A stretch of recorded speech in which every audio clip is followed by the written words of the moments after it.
Lyndon Johnson appearing at the White House for the first time.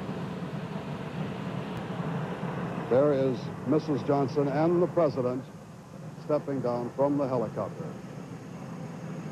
Walking across the south lawn of the White House to the south portico, the President is now talking to his special Secret Service man. Previously, as the head of the Vice Presidential detail. Vice President Johnson will meet with Secretary of Defense McNamara and McGeorge Bundy almost immediately. That is Secretary of Defense McNamara now talking to Mrs. Johnson.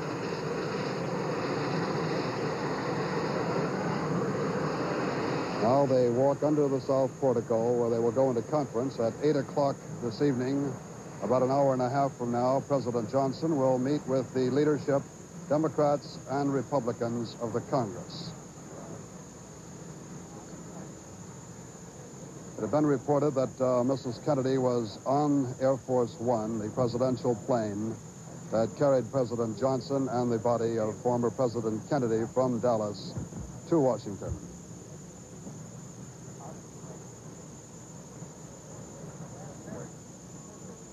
It's not yet known exactly what Vice President Johnson will do in moving to change the personnel at the White House. Undoubtedly, he will keep many of the personnel who served under Mr. Kennedy. There are many changes that will take place, perhaps in the congressional line of action. But President Johnson, with his broad leadership as the Senate Majority Leader for many years, has had perhaps more experience with the Senate of the United States and the Congress of the United States than any president who has served in quite some time. He is a veteran of Capitol Hill activities. In the East Room of the White House, beginning at 10 o'clock tomorrow morning, the body of former President Kennedy will lie in repose. 1963 really were shots heard around the world. By this time on that day, most Americans home from work and school were transfixed in front of their television sets. I myself, having been told that I would be going to Dallas, went instead to Washington on a plane NBC had chartered. Dozens of us went from New York to remain through the funeral. Television, which had played so large a part in the career of JFK, turned this national tragedy into a personal experience that all could share. It created a unifying bond that all could feel. It gave a new dimension to grief. Americans sat in collective mourning. In a sense, the historic nature of this epic television ordeal made the viewers more than just spectators. Each was somehow a participant in the drama. It was an unprecedented spectacle as together Americans shared the bitterness, the anger, the anguish, shame, and confusion. John F. Kennedy was dead. He was now the stuff of legend, and all that he could do for his country was somehow suspended in time between history and myth. Nothing did more to nourish the myth than the continuing television coverage that weekend. What follows is the way America reacted on the night John Kennedy died, as broadcast by NBC News. And it is, by the way, at times like this, that a news organization finds out how good it is, whether it can do the hard jobs, the grim ones. For the next hour and a half, we're featuring select portions of NBC's coverage from the remainder of that mind-numbing day 25 years ago. The evening's coverage began with the Huntley-Brinkley Report. None of us will ever forget where he was and how he felt when the news was announced. In New York City, for a handful of people, the place was the sidewalk beside the open door of NBC News reporter Gabe Pressman's automobile, listening to the loudspeaker of the car radio. They had known for some minutes that the president was gravely wounded. Then came the instant when the worst was confirmed. A flash from Dallas. Two priests who were with President Kennedy say he is dead. A bullet wound. This is the latest information we have from Dallas. We are, of course, standing by to give you all available information as it comes to us. I will repeat with the greatest regret this flash.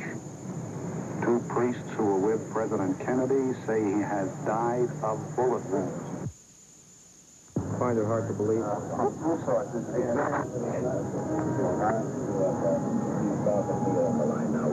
Please go ahead. It's hard to believe it. Hard to believe is right.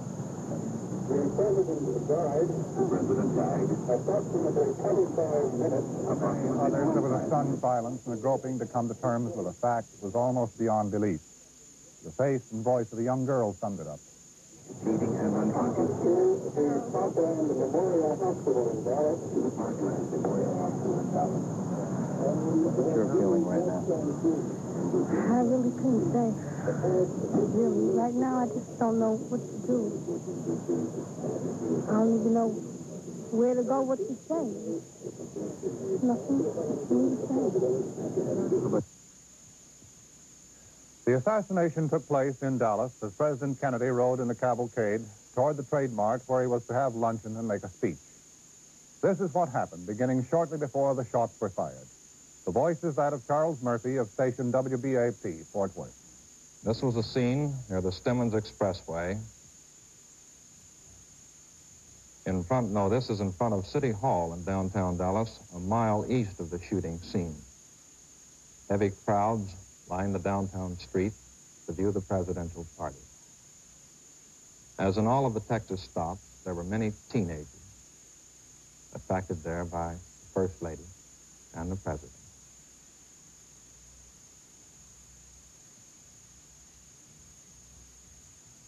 This is Main Street in Dallas. Is this moving west? This is moving west toward the fatal moment.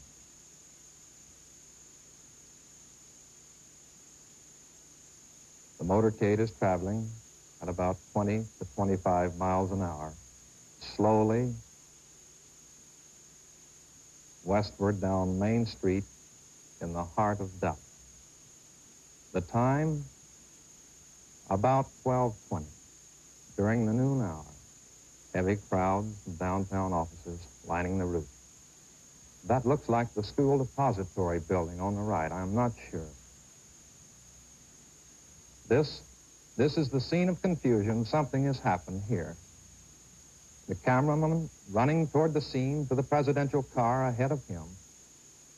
We caught just a blurred glance of the old school depository building from which the sniper fired the shot. This is the reaction from the crowd. All is confusion at the scene. Here a woman shelters herself. Now racing toward the hospital. On Stemmons Freeway, past the Trade Mart to the right, where the president was to have spoken, where he was to have criticized the fanatical right. There, I pick it. That is Parkland Hospital, 1.5 miles to 2 miles from the shooting scene. Parkland Hospital, where the president died in Dallas.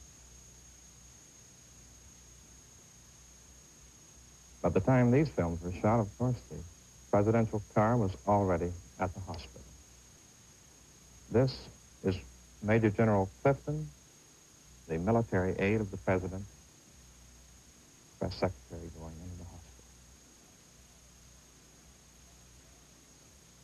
That was silent film of the events along the presidential line of ride, immediately surrounding the fatal moment and described later by reporter Murphy. Thousands had massed 10 and 12 deep along the curb to see the President of the United States. The assassination happened so swiftly, and the motorcade sped off so quickly that few saw it actually taking place. A Dallas man had taken his small son to see the President. Here he tells what he saw. Unfortunately, I was probably 15 to 20 feet away from the President when it happened. Tell us exactly what you saw. They then took a jet plane to Otis Air Force Base in Massachusetts. Now some comments from members of the Senate. We knew him and loved him in West Virginia. I think he loved us. Mountaineers can hardly express their sadness at his going. And this afternoon, I hope in just these few rather faltering words, I can speak, at least in part, for the people of my state. This good, this decent, this kindly man.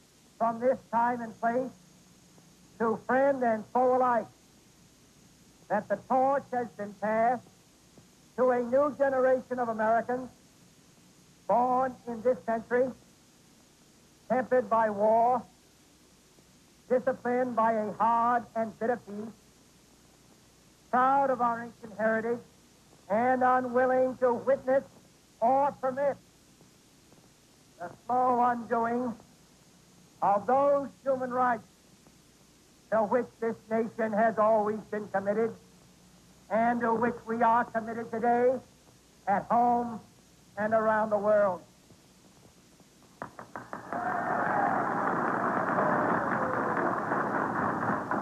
Let every nation know, whether it wishes us well or ill, that we shall pay any price, bear any burden, meet any hardship, support any friend, oppose any foe to assure the survival and the success of liberty.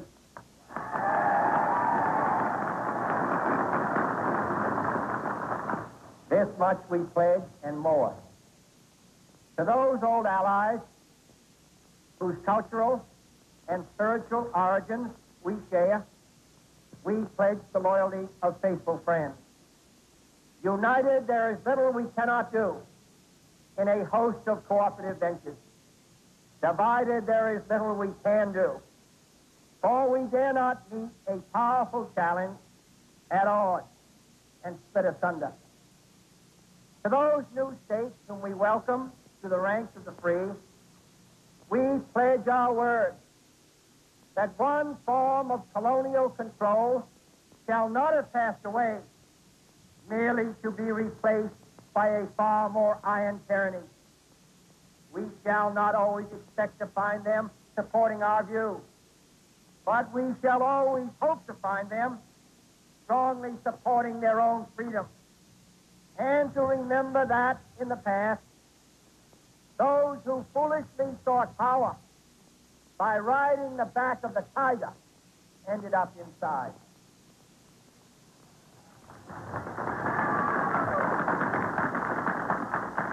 To those people in the huts and villages of half the globe struggling to break the bonds of mass misery, we pledge our best efforts to help them help themselves for whatever period is required, not because the communists may be doing it, not because we seek their votes, but because it is right. If a free society cannot help the many who are poor, it cannot save the few who are rich.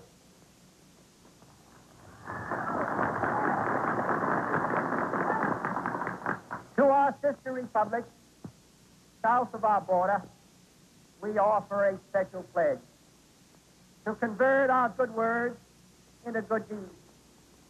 In a new alliance for progress, to assist free men and free government in casting off the chains of poverty.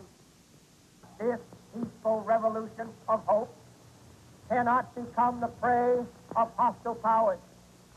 Let all our neighbors know that we shall join with them to oppose aggression or subversion anywhere in the Americas. And let every other power know that this hemisphere intends to remain the master of its own house. Crises were not long delayed. Precisely 3 months after entering the White House, the president stood before the nation to acknowledge the Bay of Pigs fiasco. There followed the first trip to Europe and an inconclusive meeting with Khrushchev in Vienna. The Berlin issue grew more intense through those summer weeks of 1961. And on the night of August 12th, the communists built the Berlin Wall, and the president elected not to respond with force. A few days later, on August 16th, the Alliance for Progress was announced in the White House before a gathering of Latin American diplomats. In December, the president paid a visit to Latin America. 1962 is the year of trial. In April, the president faced off with the steel industry and a sizable section of the American business community. That autumn, a Negro youth by the name of James Meredith attempted to enter the University of Mississippi, and it required the action of the president to get him in and keep him there safely. In October, President Kennedy issued notice on Premier Khrushchev to remove his missiles and other big weapons from Cuba. The president led us to look for a few hours squarely at the possibility of nuclear war with these words. My fellow citizens, Let no one doubt that this is a difficult and dangerous effort on which we have set out. No one can foresee precisely what course it will take, or what costs or casualties will be incurred. Many months of sacrifice and self-discipline lie ahead, months in which both our patience and our will be tested, months in which many threats and denunciations will keep us aware of our dangers. But the greatest danger of all would be to do nothing. The path we have chosen for the present is full of hazards, as all paths are. But it is the one most consistent with our character and courage as a nation and our commitments around the world. The cost of freedom is always high, but Americans have always paid it. And one path we shall never choose, and that is the path of surrender or submission. Our goal is not the victory of might, but the vindication of right. Not peace at the expense of freedom, but both peace and freedom here in this hemisphere, and we hope around the world. God willing, that goal will be achieved. Thank you, and good night. Communist. What is the difference between the two? Well, there's a great deal of difference. Several American parties in several countries are based on Marxism, such as Ghana. Certain countries have characteristics of a socialist system, such as Great Britain with its socialized medicine. These, then, are the differences between an outright communist country and countries which adhere to leftist or Marxist principles. In your work with the Fair Play for Cuba Committee, what are you advocating? We advocate restoration of diplomatic, trade, and tourist relations with Cuba. President Lyndon Johnson, a title it'll take a little getting used to, has called a meeting at the White House just now with the members of the leadership of Congress in both parties. Those who are there have already arrived are the Senate Majority Leader, Mike Mansfield, the Senate Majority Whip, Hubert Humphrey, Senator William Fulbright, Chairman of the Foreign Relations Committee, Senate Republican Leader Everett Dirksen, the House Speaker John McCormick, and the House Minority Leader Charles Halleck. Ray Scherer of NBC News has an interview with a correspondent who, in the airplane today, watched the swearing-in of President Lyndon Johnson. Correspondent for Newsweek magazine, he flew back with President Johnson from Texas and can tell us what it was like at the swearing-in. Well, we rushed out to the airport when we found that President Kennedy's body was being taken out there. On arrival, we learned that President Johnson was aboard the plane. His movements had been kept very secret up to that time. And 3 of us were delegated as a pool to go aboard and witness the swearing-in. We were ushered back to the conference room on Air Force One, which is a small section of the plane about midship, 12 by 15. There were, at that time, about 10 people in the conference room. The new president was standing there with his wife and was waiting for Mrs. Kennedy, who had come aboard with her husband's body, to come to the conference room so that she could witness the swearing-in. During that period that we waited, they found a Bible aboard the plane. Someone had typed out on a little piece of Air Force stationery the oath that is administered to the president. And where did the lady judge come from who gave the oath? The judge arrived there at about the same time we did. She was sent for? She was sent for. She's an old a friend and political ally of the vice president, and she's 67 years old. I understand that the vice president had exerted great pressure on Mr. Kennedy to appoint her, although she was over age.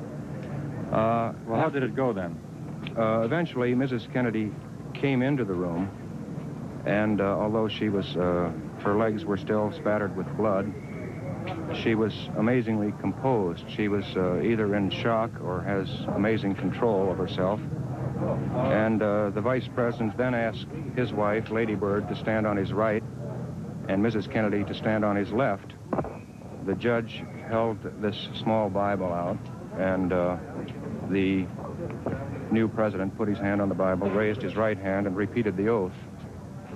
The president then turned and kissed Lady Bird, Lady Bird stepped forward and shook hands with Mrs. Kennedy and said, "The whole nation mourns your husband." And at this point, many people, I'd say there were about 27 people in this tiny compartment, pressed forward to speak to the president. Most of it was on the line, "God be with you," of course. That was how President Johnson was sworn in aboard an aircraft. You've been listening to Charles Roberts, White House correspondent for Newsweek magazine. Ray Scherer, NBC News at the White House.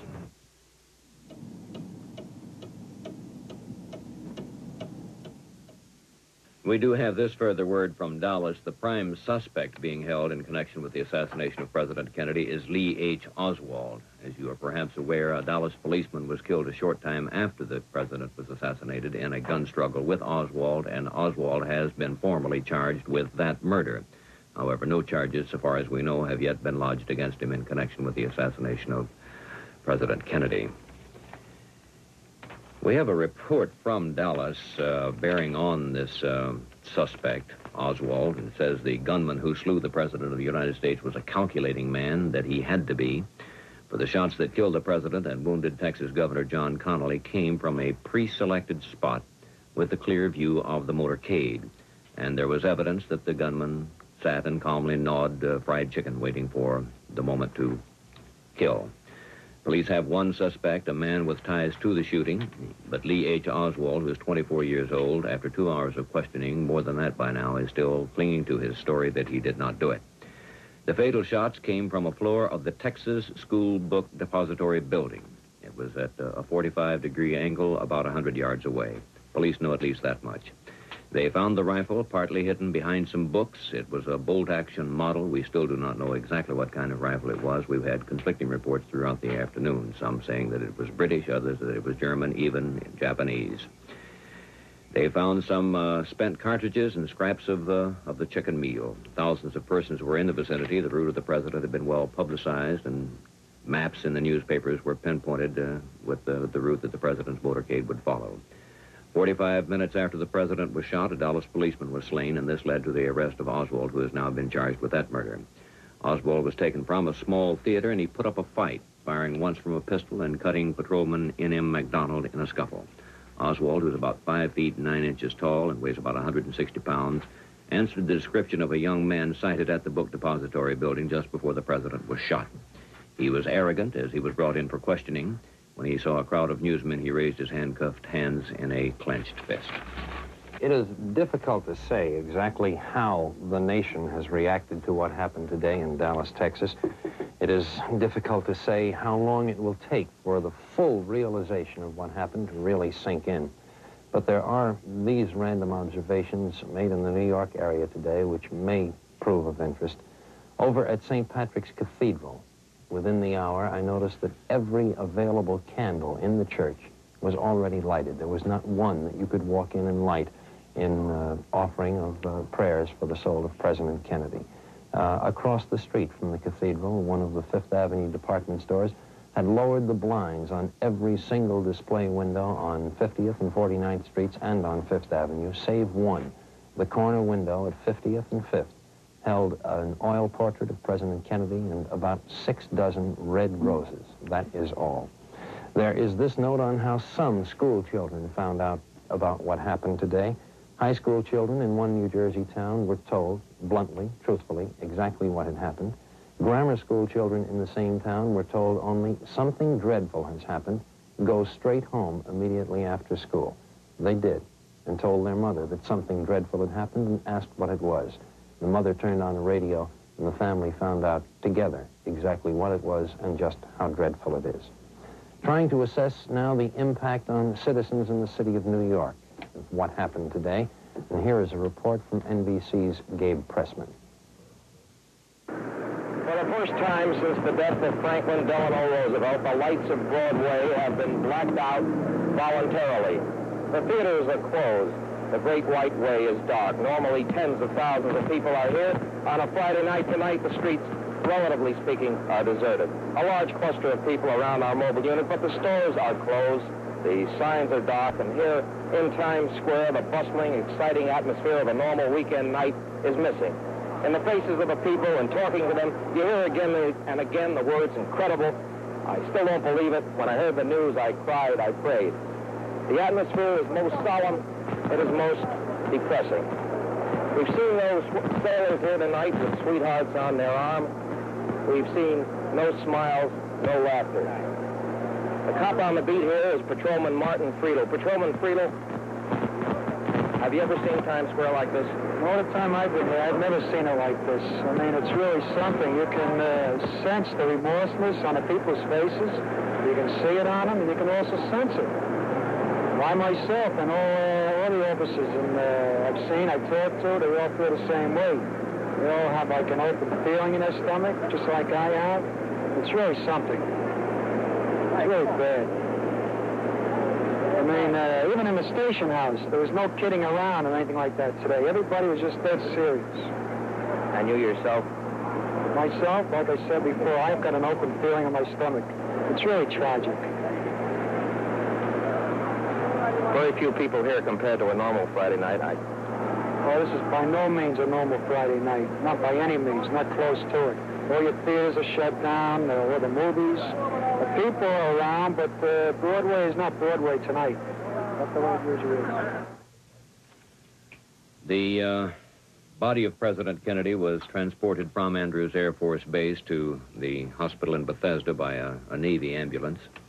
And closeted in grief behind drawn curtains were the president's widow, along with a group of his closest friends and associates.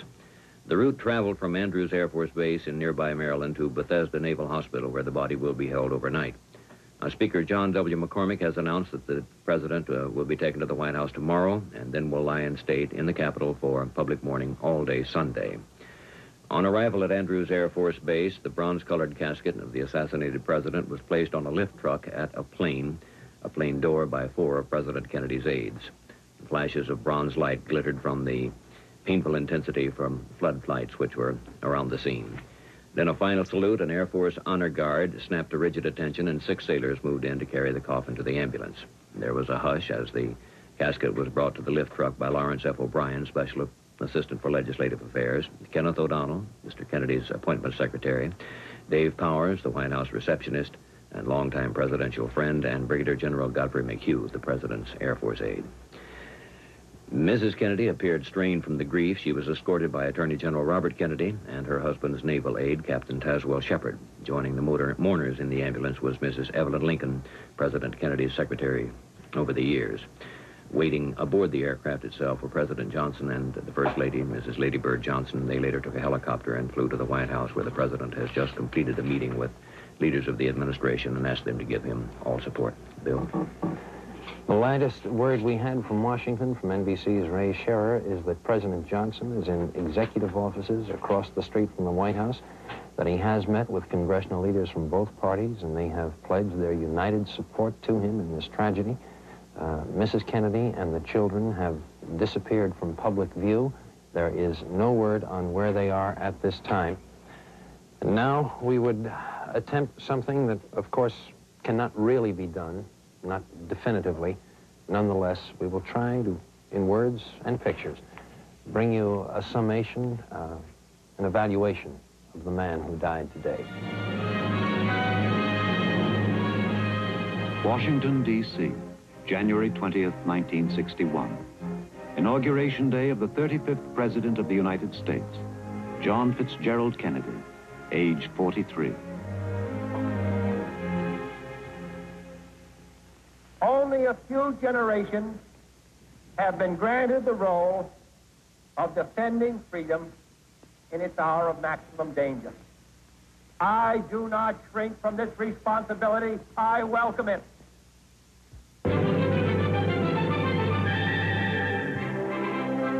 That responsibility and its cares came thick and fast.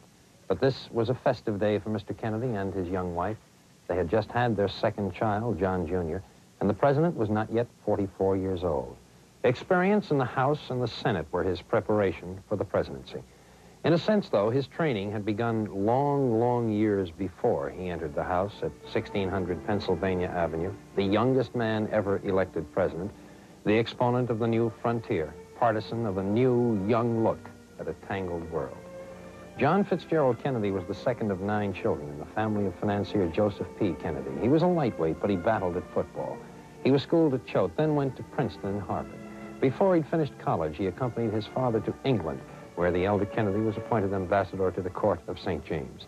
From this experience and his Harvard studies came his first book, published in 1940, Why England Slept, a study of the unpreparedness that helped lead to World War II. In that war, John Fitzgerald Kennedy commanded a PT boat in the Pacific. A Japanese destroyer rammed and sank it, but he kept his crew alive to be rescued after 5 days on a tiny island.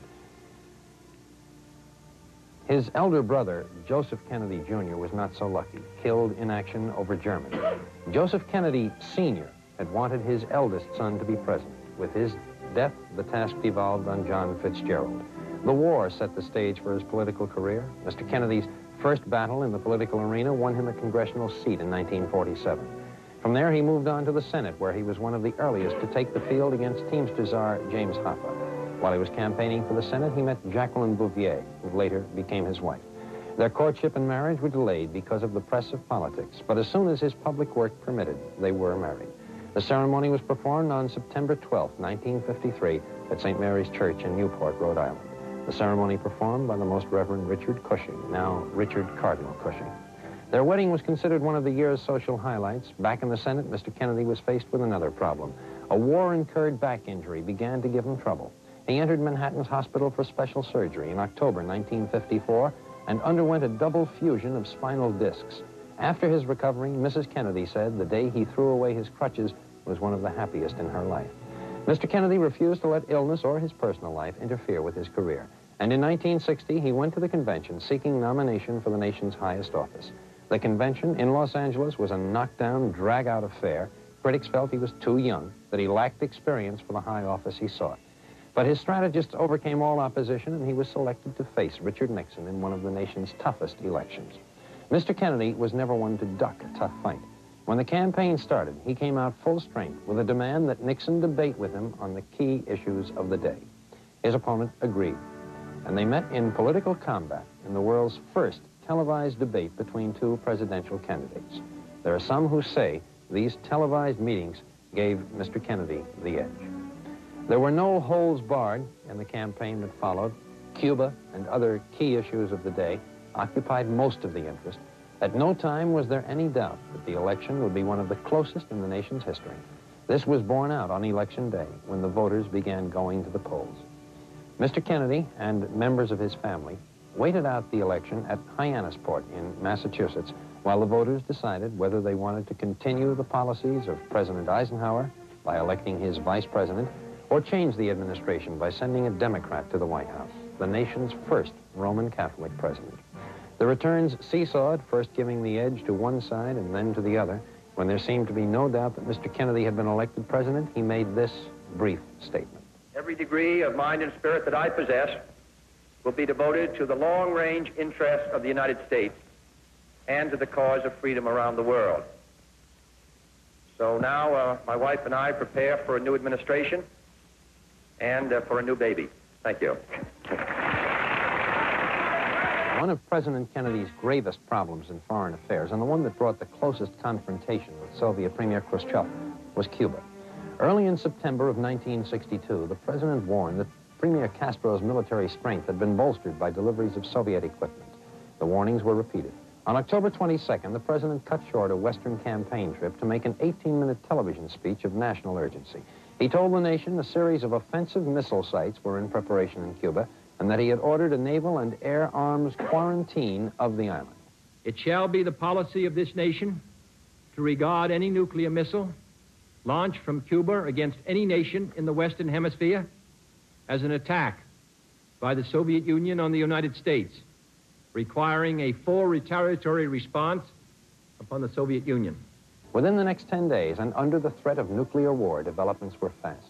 The quarantine was imposed. A Soviet ship stopped and searched. Finally, Khrushchev agreed to dismantle the bases under UN inspection. And on November 2nd, the president reported that Soviet missile bases were being dismantled. As the focal point of international interest and tension drifted away from that little island in the Caribbean, President Kennedy still faced a number of major international problems, including those with our Western allies. The government of Britain's Prime Minister Macmillan, a staunch ally, was on the wane, and America's traditional friendship with France, although kept up on the surface, was gradually... Facilities of all the news-gathering organizations are devoted to it, and so you get a tremendous amount of information. Among the items turned up is the fact that it was a $435.71 United States government loan that enabled Lee Harvey Oswald to come back to this country 18 months ago after he'd spent 2.5 years in the Soviet Union. This is the man who was under arrest in Dallas, Texas for the murder of a Dallas policeman today and who may have been the man who fired the shot that took President Kennedy's life. It is standard procedure for an American citizen when he is in trouble overseas in a foreign country and unable to get home to go to the United States Embassy or consulate and appeal for government funds to get him home. Apparently, this is what Oswald did in the Soviet Union 18 months ago. The government gave him $435.71, and that's how he came back here. Now we would like to get the late developments in Washington by returning to Washington and David Brinkley. Well, this one is not from Washington, Frank, but the Dallas police reported a moment ago that a foreign-made rifle believed to have been used in the shooting of the president had no fingerprints on it. It has been sent here to the FBI laboratory in Washington for an analysis.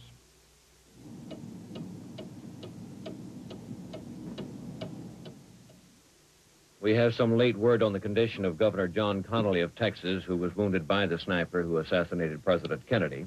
The latest report says that he is in stable and satisfactory condition tonight. He apparently has not learned of the president.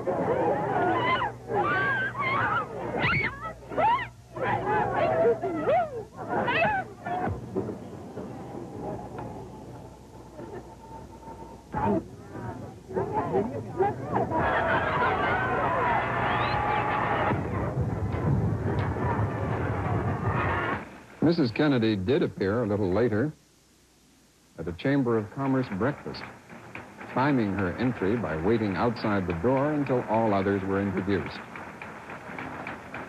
She appeared with thunderous applause, radiant in a pink suit and matching pillbox hat. This caused her husband to think back to a day 2.5 years ago in Paris. 2 years ago, I said that introduced myself in Paris by saying that I was the man who had accompanied Mrs. Kennedy to Paris. I'm getting somewhat that same sensation as I travel around Texas. A new Mrs. Kennedy has emerged this trip, a first lady no longer shy about the rough and tumble of politics. On arrival in Dallas from Fort Worth, she was true to her new form.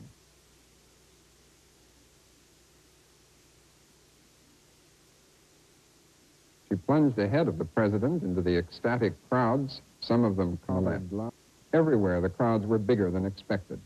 Dallas authorities were jittery. Security precautions were the heaviest in the city's history. Dallas was determined that its name, smirched round the world by the attack on UN Ambassador Adlai Stevenson last month, would not be dragged through the mud again. There were heavy police forces all along the route. All possible troublemakers had been searched out and warned. All but one. The downtown streets. In the first press bus, we strained to catch any signs of the hostility the Dallas precautions had led us to expect. But all we saw was a vast and friendly crowd, but many thousands of welcome jack signs. It's approaching 12:30 p.m. Dallas time. The crowds in the tall business district are overfilling the sidewalks. Some throw streamers and torn paper in a miniature ticker tape parade. The reporters look at each other. There have been no incidents. At about 12:32, the motorcade turns a corner into a parkway. The crowds are thinner. NBC cameraman Dave Wigman, in a car ahead of us, takes a passing shot of a building, then 3 shots are heard, like toy explosions. Wigman jumps from his car, running towards the president with his camera running. People scream and lie down, grabbing their children. I leave the motorcade and run after police who appear to be chasing somebody. The motorcade moves off fast. We don't know it, but the president is mortally wounded in the head and throat. His car races for the hospital. The police find no one and return. Looking for a phone, I go into an office. It's on the ground floor of this building, the Texas School Book Depository. It is not more than 4 minutes after the shooting. minutes after a man on the 5th floor of the same building has abandoned a high-powered rifle and fled. Waves of police move in. A small Negro boy tells them he saw a man with a rifle in a window upstairs. Witnesses come up. They saw the president hit. One of the witnesses took this Polaroid picture at the instant of the shooting. It shows the president slumped down in the car. Just as Mary started to take the picture and the president came right even with us, we looked at him and he was looking at a dog in the middle of the seat. 2 shots rang out and he grabbed his chest and a look of pain on his face and fell across toward Jackie, and she fell over on him and said, "My God, he's shot." And there was an interval, and then 3 or 4 more shots rang out. By that time, the motorcade had sped away. The motorcade reaches Parkland Memorial Hospital. It goes immediately to the emergency entrance. Bleeding profusely and unconscious, the president is lifted onto a stretcher and carried to emergency operating room number 1. Doctors say his condition is grave and moribund, that is, near death on arrival. A senior house physician is in attendance. A professor of neurosurgery and other doctors come immediately. Mrs. Kennedy, untouched by the bullets, is with her husband. Texas Governor John Connally, also seriously wounded, is also in an emergency ward. The doctors try every possible way to save the president. Oxygen is given and anesthetics, a blood transfusion, a tracheotomy, that is, making an opening in the throat to aid breathing. The president's heart stops. External massage was applied to his chest, but no pulse results.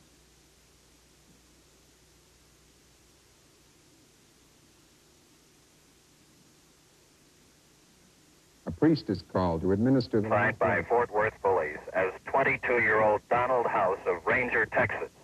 House was picked up after Dallas police put out a pickup order on his car following the shooting and killing of a Dallas police officer. As he was taken into police headquarters, House shouted, "I didn't do it." And after questioning, he was completely cleared and released.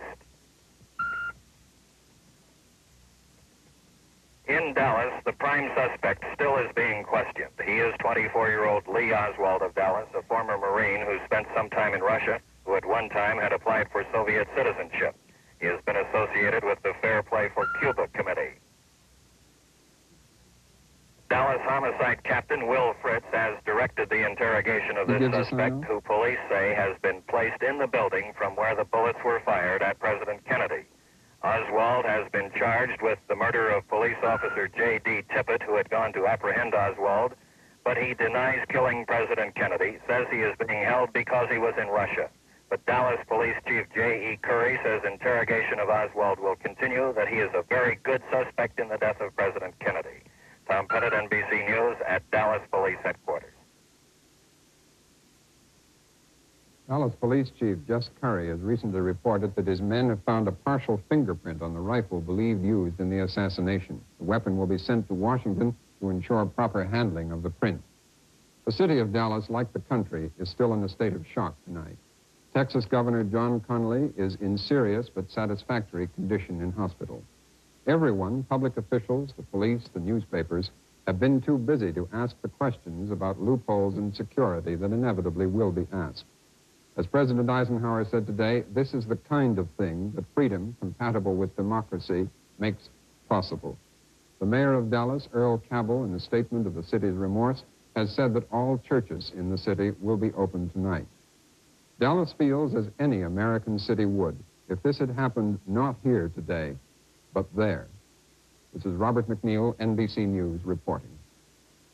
And we have this late information. Dallas police have taken several paraffin tests on Lee Harvey Oswald, the prime suspect in the assassination of President Kennedy, including, they say, one of Oswald's cheek. They said the cheek test might prove whether he had fired the rifle recently. Results of the test were not announced immediately, and a police department spokesman said a bag of half-eaten chicken and a soft drink bottle were found near the spot from which the fatal shot was fired, but that there were no plans to pump Oswald's stomach to determine if he had eaten chicken recently.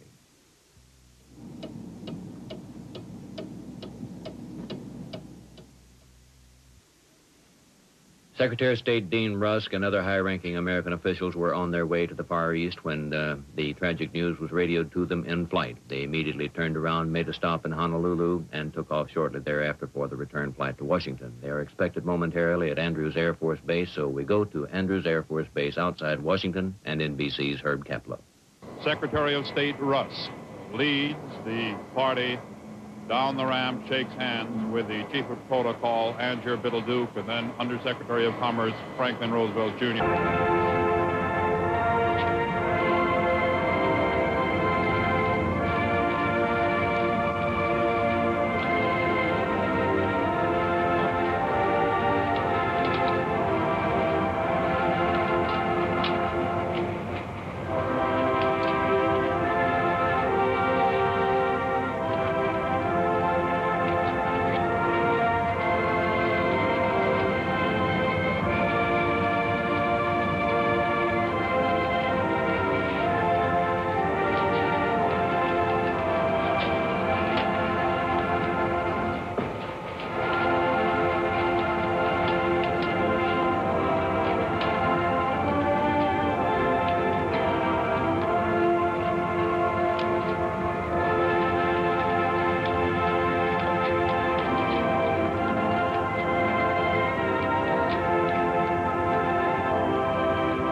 Boom. The side of his ear flew off.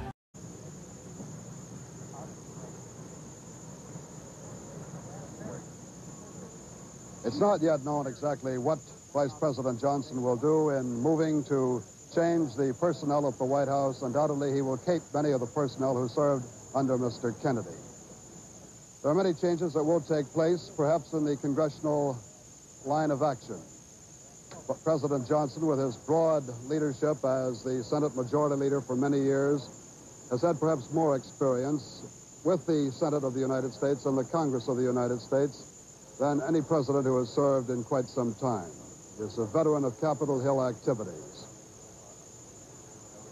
In the East Room of the White House, beginning at 10 o'clock tomorrow morning, the body of former President Kennedy will lie in repose. 1963 really were shots heard around the world.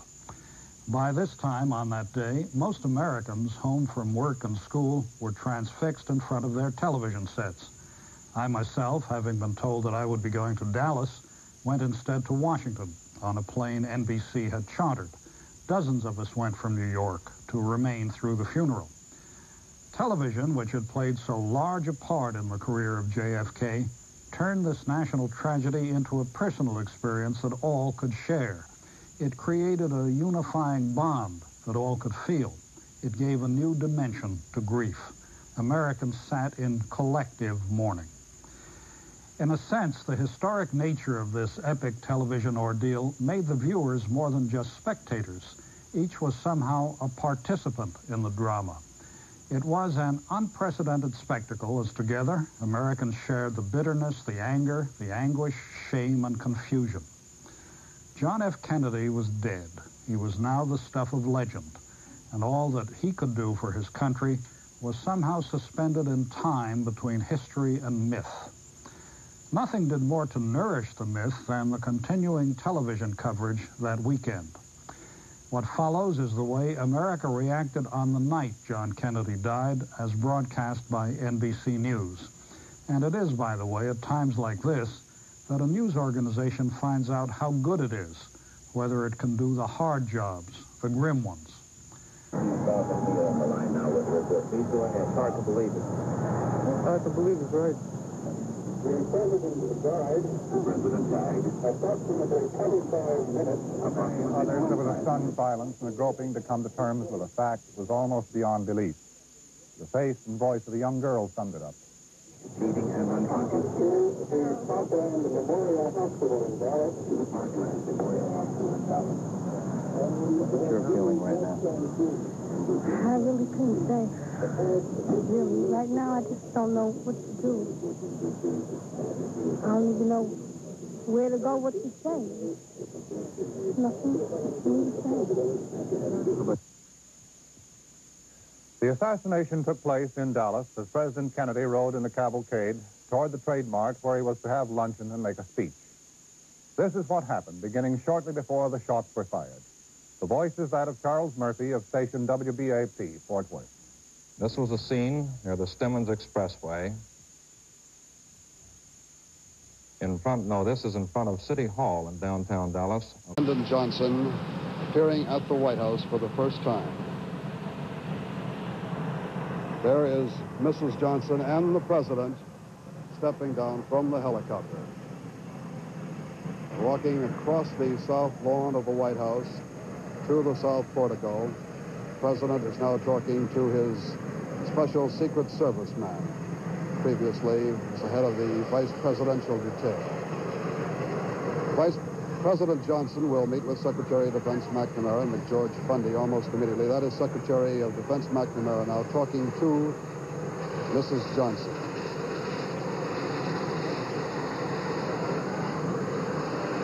Now they walk under the south portico where they will go into conference at 8 o'clock this evening. About an hour and a half from now, President Johnson will meet with the leadership, Democrats and Republicans of the Congress. It had been reported that Mrs. Kennedy was on Air Force One, the presidential plane that carried President Johnson and the body of former President Kennedy from Dallas to Washington. For the next hour and a half, we're featuring select portions of NBC's coverage from the remainder of that mind-numbing day 25 years ago. The evening's coverage began with the Huntley-Brinkley Report. None of us will ever forget where he was and how he felt when the news was announced. In New York City, for a handful of people, the place was the sidewalk beside the open door of NBC News reporter Gabe Pressman's automobile, listening to the loudspeaker of the car radio. They had known for some minutes that the president was gravely wounded. Then came the instant when the worst was confirmed. A flash from Dallas. 2 priests who were with President Kennedy say he is dead. A bullet wound. This is the latest information we have from Dallas. Of course, standing by to give you all available information as it comes to us. I will repeat with the greatest regret this flash. 2 priests who were with President Kennedy say he has died of bullet wounds. Find it hard to believe.